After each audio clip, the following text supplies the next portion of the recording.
Whew. Hello everybody, part 16 of Final Fantasy II. You know, I was prepping the previous episode. I was doing the tiny little bit of video editing that I do on these just to kind of give them an intro and an outro fade, right? But, man, as I was kind of going through, I think that the regular boss theme in this game is super underappreciated. So I don't know. It's just my thought for today. We are inside the Giant of Babel, and we're almost done. We gotta take out its core and save the world. So here we go.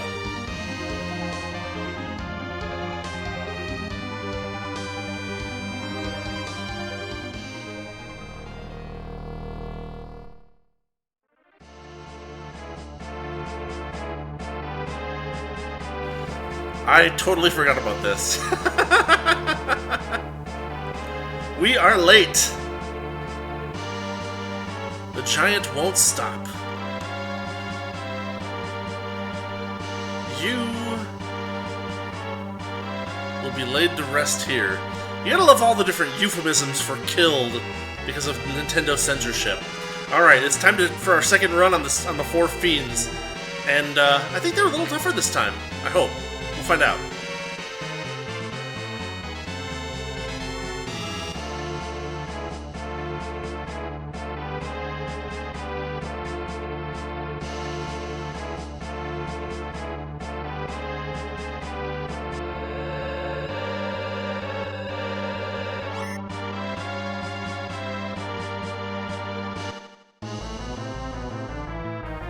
I love Rubicon's character. Fight with all your might. Here we go.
Now you gotta be careful about which spells you're using, because if he switches over, yeah, stuff like that happens.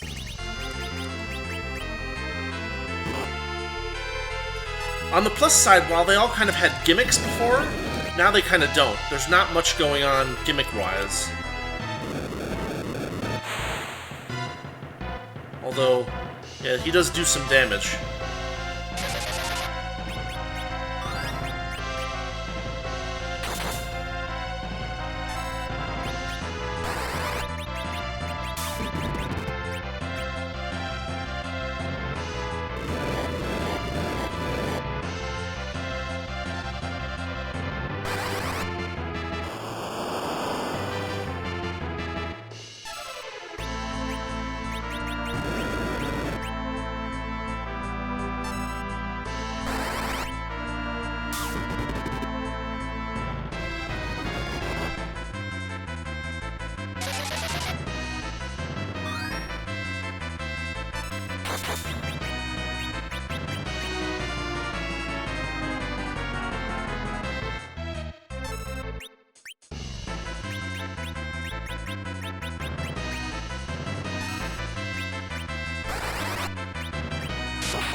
Now, what's her name? Valvalis? She's the odd one out. I think she's weak against lightning, but I don't remember for sure.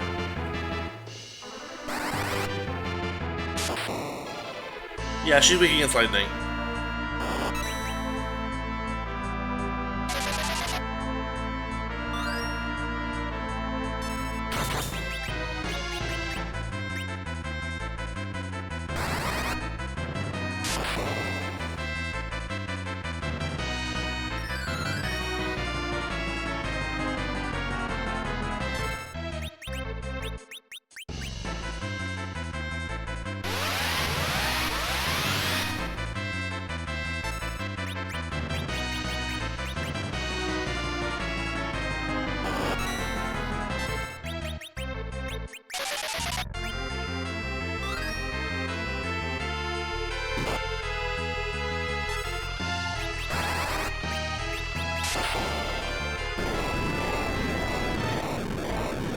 And that's the end of the 4 Fiends once again. Milon we beat 3 times now.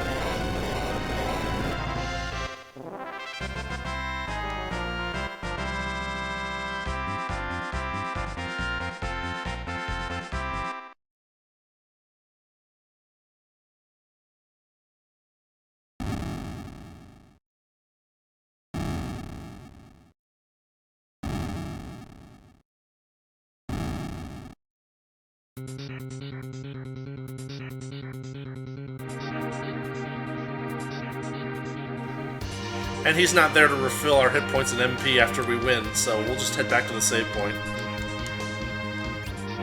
How many tents do we have? We have 1 last tent. We'll just use a cabin. But we do need to get rid of that tent eventually.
I gotta admit, the sprite design for the Machine Giant is just so cool looking. It's got that one, like, Mega Buster arm and all the good stuff.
Rosa just learned White, or Holy, as it's called in most of the games. Wow, I must be way over leveled. Because, like, when I used to play this game, she would get White, like, right at the end of the last dungeon. Maybe. So I guess I've gone a little slower in this one since I haven't played it in a while, but here it is, we're at the CPU.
See, that's the trick. The attacker has very few MP, and therefore,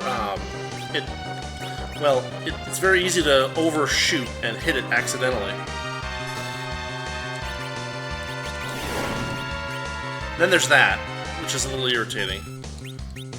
I think it revives the defender and attacker too after one or two of those. But we're gonna have to try to keep Fusoya alive.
I wonder if I can slow down the attacker.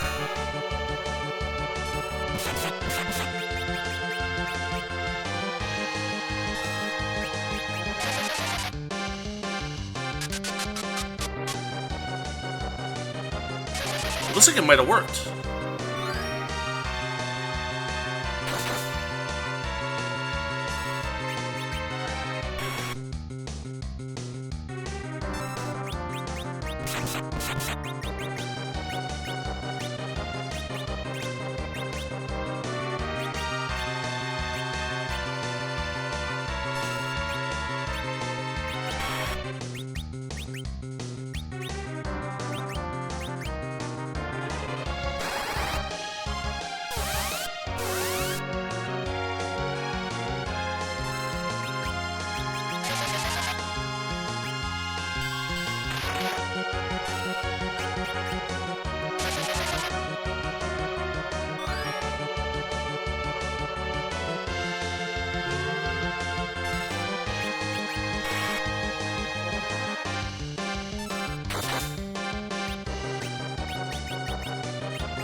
You gotta get that targeting right or you are in trouble.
Sadly, the Chocobo still doesn't do much damage.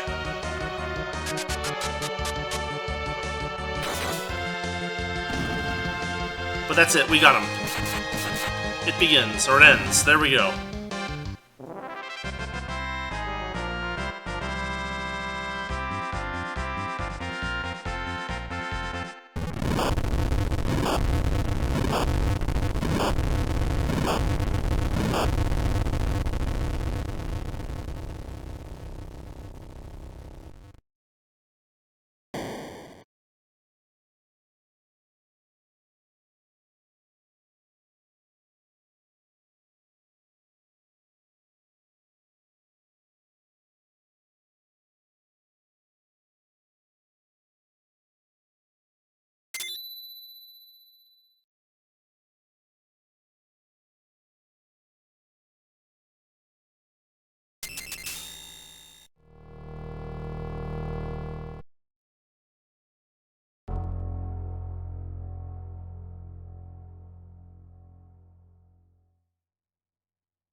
Gotta admit, this was a pretty awesome reveal when I was a kid. I don't know. It still hits pretty well. It's like Cecil had the Dark Sword, and he was a Dark Knight, but his soul wasn't stained enough. You know, we don't get to know much about Golbez's backstory. Where did he, what was he doing? How is it that he seems to have been around so much longer than Cecil, kind of thing? But Cecil got the ability to become a paladin, and Golbez didn't. And, the whole fighting your own brother without realizing it kind of thing was kind of cool at the time. I don't know. This was a really good reveal. And also the sudden turnaround, too. Like, it's not that we, showed Golbez the error of his ways. Fusaya just runs in there, is like, bam! And he's like, oh no, what's wrong with my head? And, yeah, the Zemus reveal is a really, I don't know, it worked really well for me when I was first playing this game back when 94 or 93.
I mean, I would advise following Fusaya and Golbez. They probably knew a way out.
And here we discover that Kain didn't even know that Golbez was under Zemus's control either, which, I don't know, seems a little surprising, but kind of an interesting little twist there.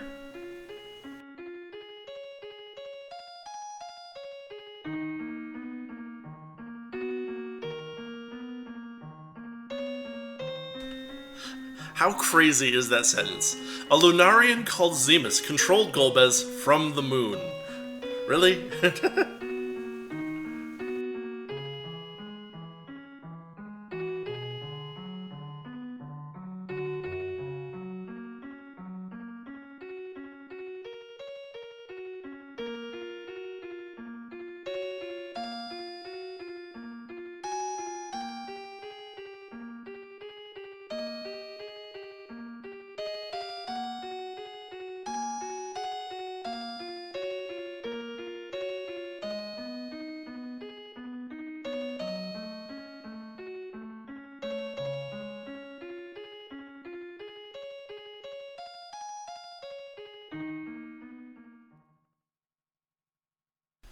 Technically, we've already been to the moon, but okay. Oh, right, this. I forgot about this.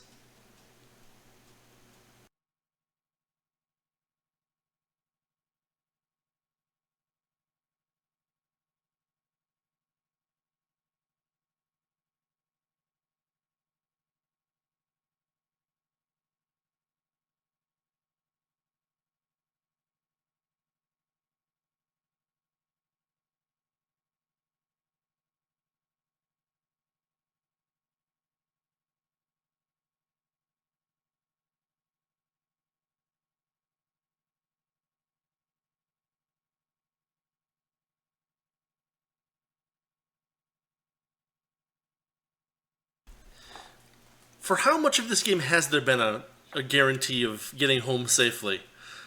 I mean, worst case scenario, we get stuck on the moon. It appears we can breathe there and everything, so I don't know. This is a really this. I always thought this was kind of like a weird, not weird necessarily, but kind of a sudden change of heart after hypothetically the whole party's gotten TPK'd more than once over the course of the game, and only now are we worried about Rosa and Rydia.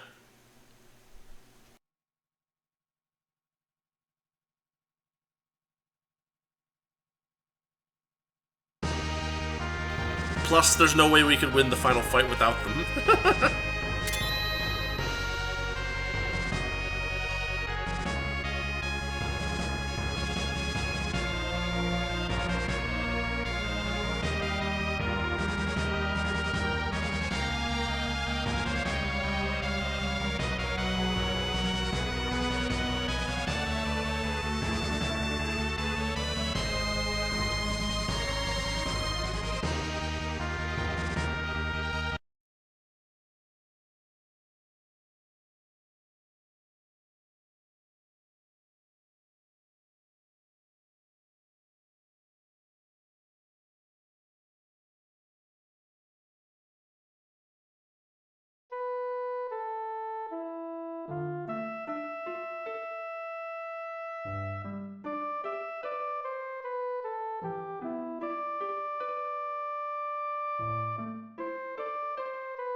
Now, it's totally unclear why they had us land here, because we just have to get back on the ship. But before we go down there, I want to check something. Because I could swear that the one guy, the guy who made the Excalibur for us, I could swear that we can buy shurikens from him at some point. And somehow, either I'm misremembering that entirely, or something. Where's the ship? The airship. There it is.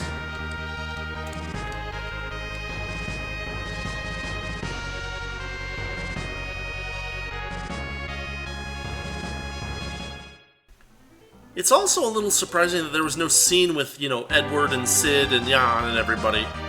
Because, like, they did help save everything, but then we just kind of forget about them.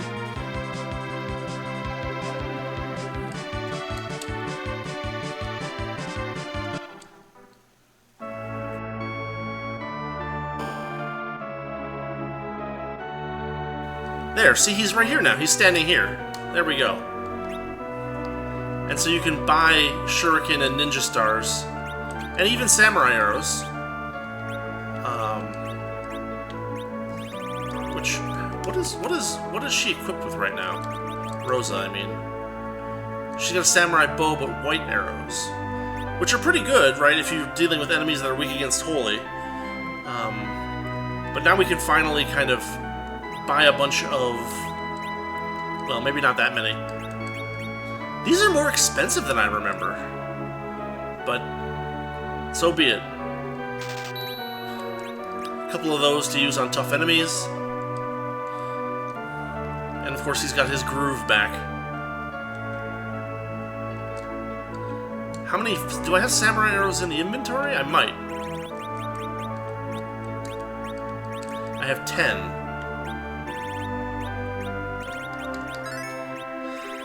So what I could do is I could max out one stack of samurai arrows so that Rosa does a little bit more damage, but she's going to be mostly relegated to white magic for the rest of the game.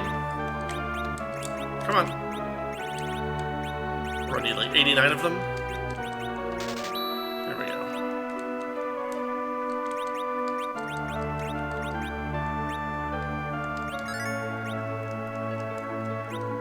Alright. Now the question is, can we do a quick tour of the cities where our allies might be?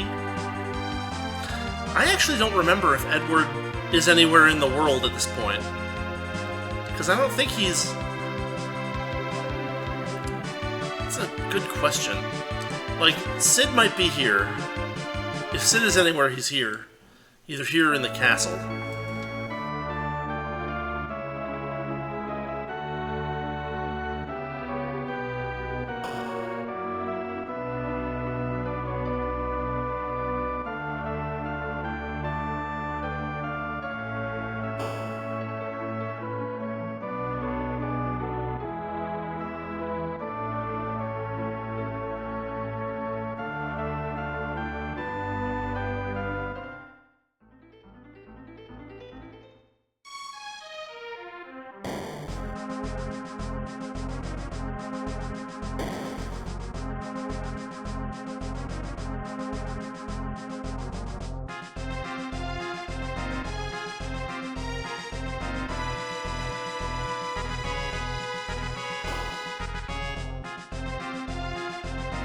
Well, that's weird. Even Cid's engineers are missing.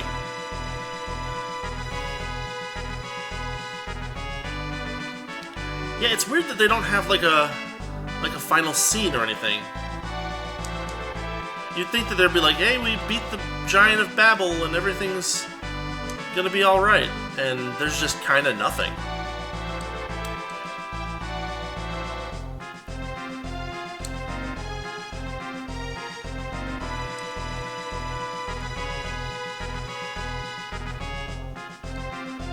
He's not there either. And he wouldn't be up in the tower where Cecil's room is. That doesn't make any sense. I just don't think he's around. It's really weird.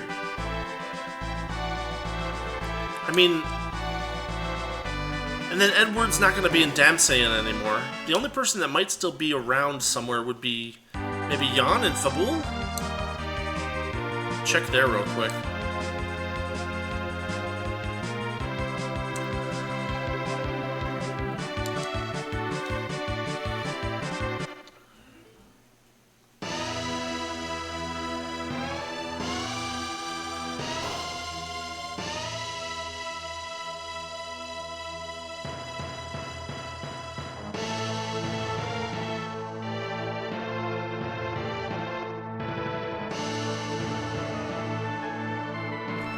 King's still wounded. He will remain in bed for the remainder of the game, thank you.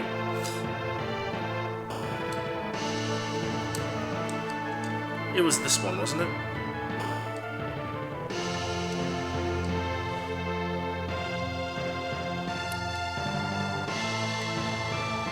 Yeah, so he's just gone too. It's really strange. It's like the one... Like, in a game that has so much, like, story and character dialogue and all that stuff, for them to just suddenly disappear after that, amazing triumphant fight is really surprising. But that's apparently what happens.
So, now that we have Kain in the party, who, by the way, needs to be put in front, this is where I usually switch Edge over into the rear rank, for what it's worth.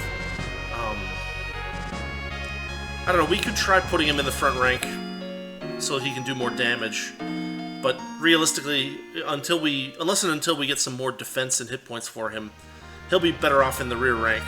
We can test it and see how it goes. But another thing that's going on is that now that we have Kain, we have a way to deal with Bahamut's Nova magic, or whatever you want to call it. So we can go get this finally as well. It'll be at least possible with Kain, though I might screw it up, who knows.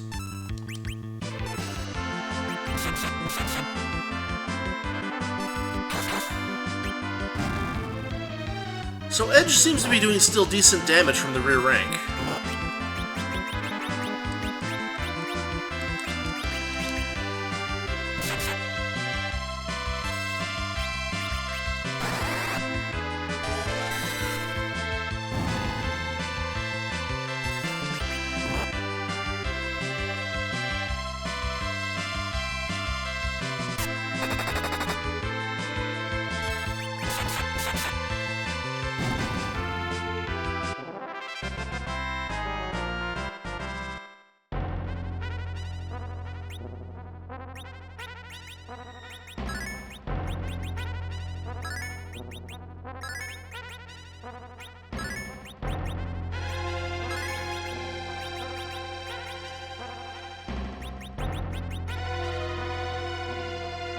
The other thing to note is that Kain gets a full set of samurai armor, as well as the Gungnir spear, which is pretty darn good. Though somehow the defense sword is better. I don't quite remember that being the case, but okay.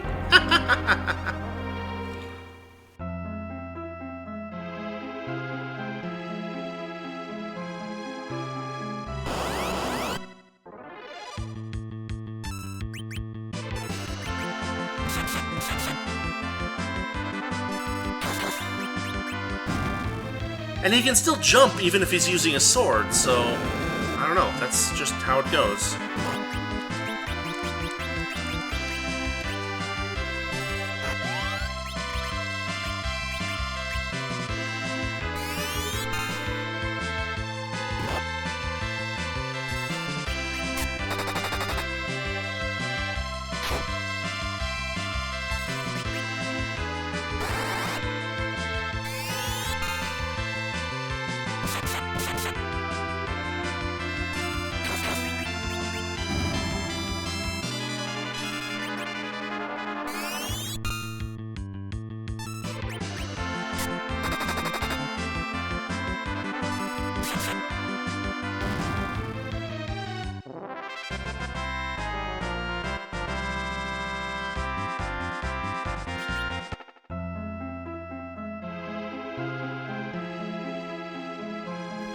now that we've got all the treasure in here too, we can kind of semi-speed run it. We don't need to worry too much about that much of the, we don't have to worry about looking for stuff. And the behemoths are already dead too, so we should be in good shape.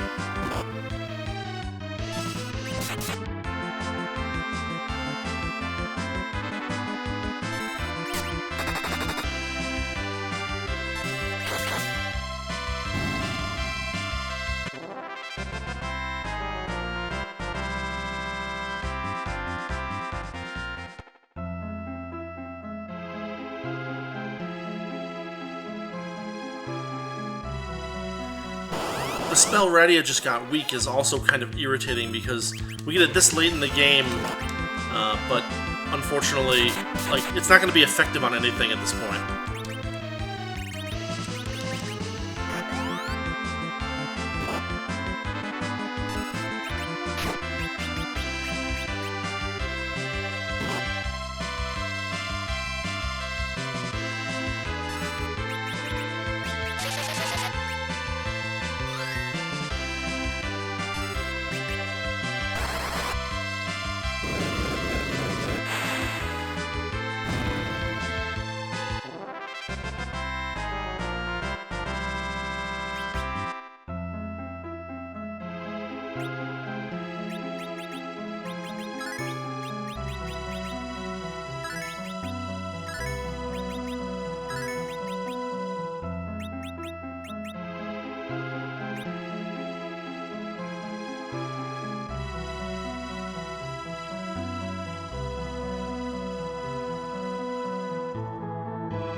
I waited too long. Yeah, he still nuked us. Shoot.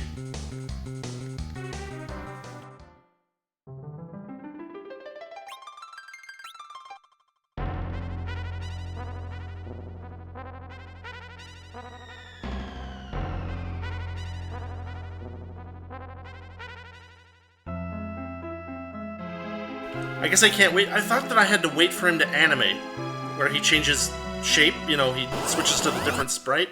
But apparently you just need to pull it out faster than that, or else.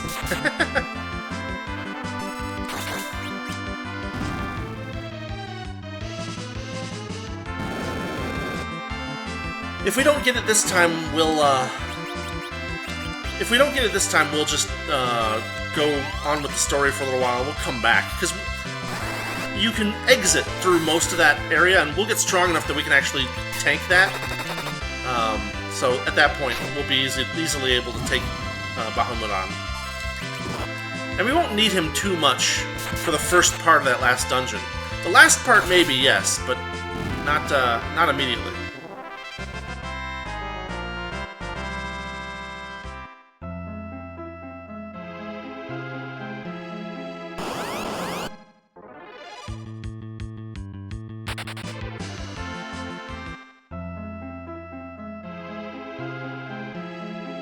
We can even avoid some of the battles if we want.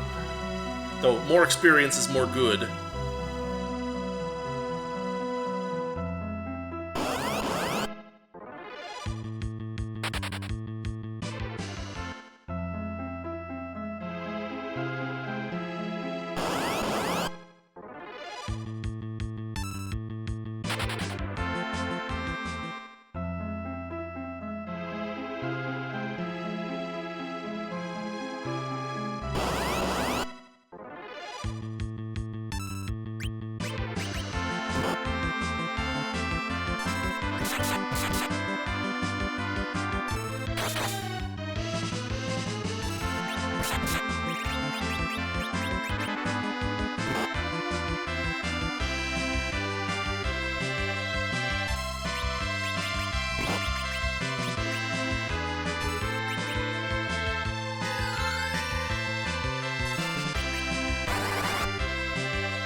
Yeah, one last try for now, then we'll head to the main dungeon.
Nope, he's still just even though I had Cain try to jump right when he said 1, it just wasn't enough.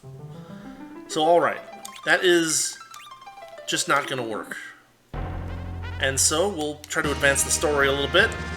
Start checking out the main, what would you call it? The main final dungeon. This is actually a pretty cool dungeon. Very memorable.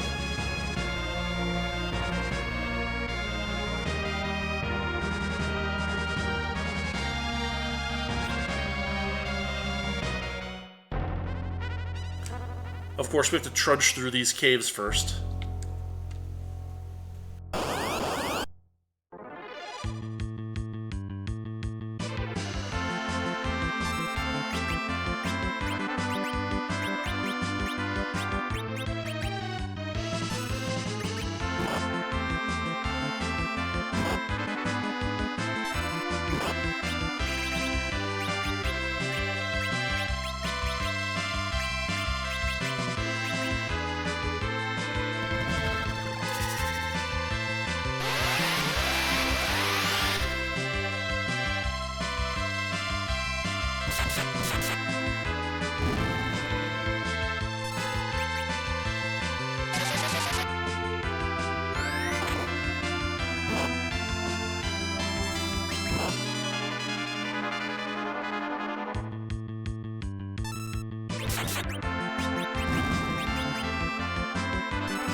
You know, if I'm thinking carefully, none of us have any status ailments, so we can literally just have Rosa restore our hit points with as many Cure 4s as we need to make that happen. There we go. And then we can just step on this one. Let's save a little time.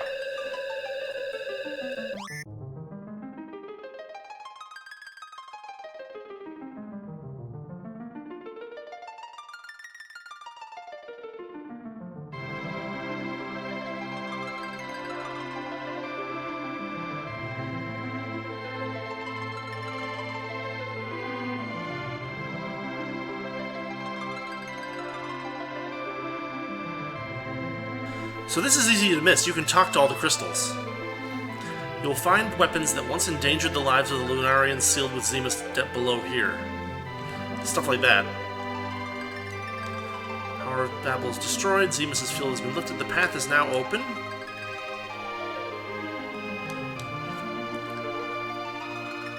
They've been in for quite a long time.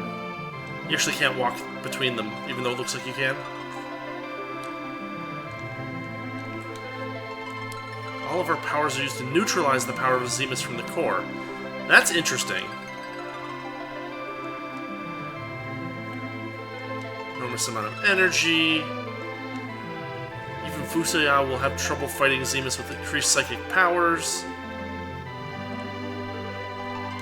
Go to the core, it says.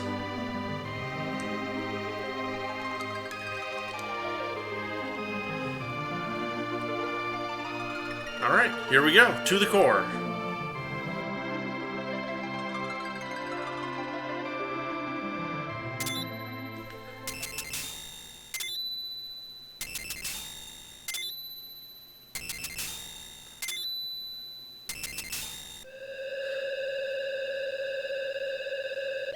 They make it sound a lot more final than it actually is.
Yep.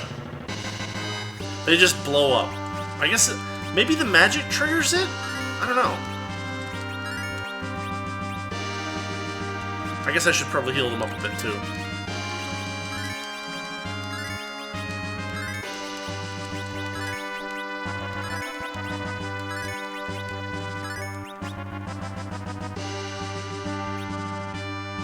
But my understanding is that that ninja outfit is something that we already had something like, right? Or am I crazy? No, I guess it's better. Alright, fine. I guess that means that Cecil can get the samurai armor, which is, I think, a little better. Yeah. Slight improvement.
Well, at least he didn't explode.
So this might be where things start to get a little crazy, because we are going to have to fight a bunch of really tough bosses in order to get some of these items, and, you know, safety is not guaranteed.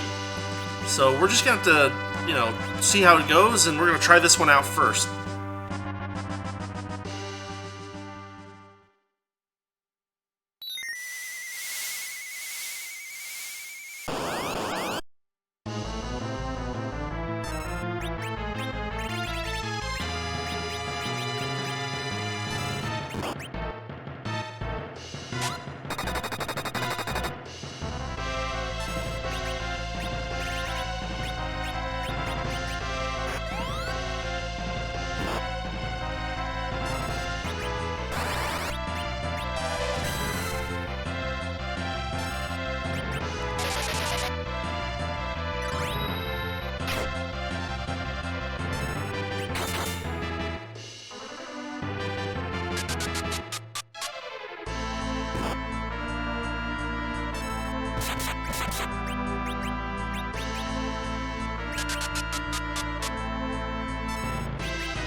I have a feeling, so I'm casting Float.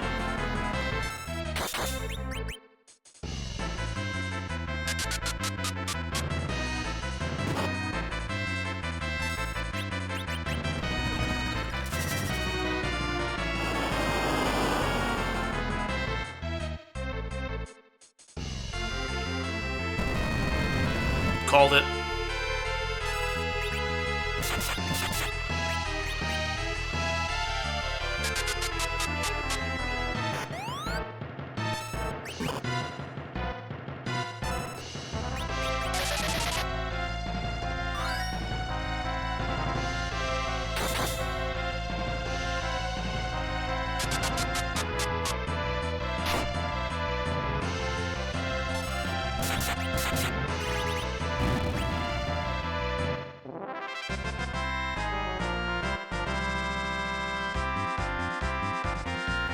Of course, the Fatal Spell is another spell that we'll never get a chance to use.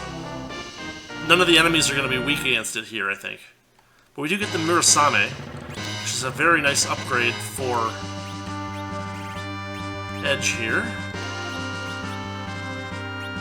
153. Yeah. Now he has the Ninja and the Murasame swords. A little surprised that we survived that, but there it is. Now we have to kind of backtrack a little bit. In fact, what we'll probably do, since we're at a fairly long amount of time for this episode, is we'll probably go a little further, maybe get one more good thing, and then exit and save if we don't find a save point soon. I think there's 2 of them in here, but I'm not sure.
In fact, I guess we're walking right by the exit, so we may as well just hit the exit. But as you can see, as Cecil is leveling, his hit points are going way up, really fast. And so eventually, he'll be able to handle a hit from Bahamut probably pretty well. Especially as we find more of the good stuff here. So yeah, it's very easy to get back out. There's no reason to worry about it. And we'll delve deeper in next time.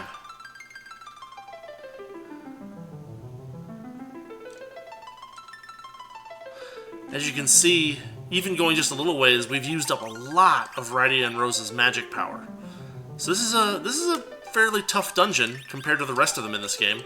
Like a lot of the early Final Fantasy games, this one has a fairly sizable and decent final dungeon. Nothing to sneeze at. So yeah, I'll just grab some MP. We'll go out and save, and call it a night. Have a good week, everybody. Thanks for watching. Episode 16 of Final Fantasy II. We're getting very close to the end. So yeah, have a good rest of your week, and I'll see you later.